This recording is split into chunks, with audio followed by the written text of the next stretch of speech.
town where most every visitor comes with a plan, a system, a mathematical rule. So what better place to talk about the rule of thirds than here in Las Vegas?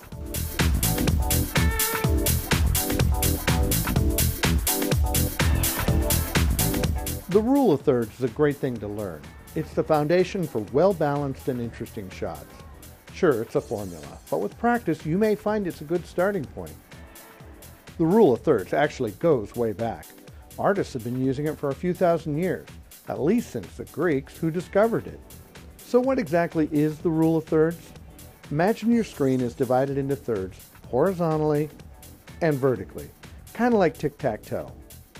Where these imaginary lines cross suggest 4 options for placing your shot's center of interest. The rule is simple to implement. Pick an intersection and put the center of your subject there. Why do you need this rule? Well, you might be able to manage to ignore bad composition with half-empty space in your frame, but nobody else will. Too many folks only look at the middle of the frame when they shoot. They're so focused on the subject, they just plop it down into the middle of the frame. It's a recipe for boredom. Using the rule of thirds helps produce video that is tight and well composed. So how do you use this rule? Well, here's an example. If you frame this shot with the top of the bridge in the center, you have a cluttered and confusing shot. Is the viewer supposed to look at the bridge? If so, then what's this empty road on the right?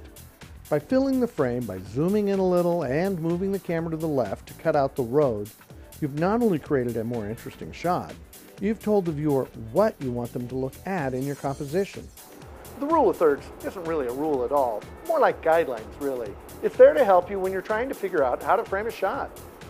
When learning the rule of thirds, the most important questions are 1. What's the main point of interest? And 2. Where am I putting it? So why does it work?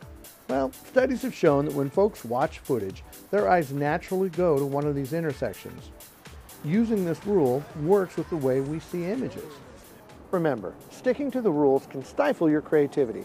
Knowing when to follow a rule is just as important as knowing when not to follow a rule. When you compose your shot using the rule of thirds, you can decide whether it's your point of departure or your destination. It's up to you to decide how you're going to tell your story.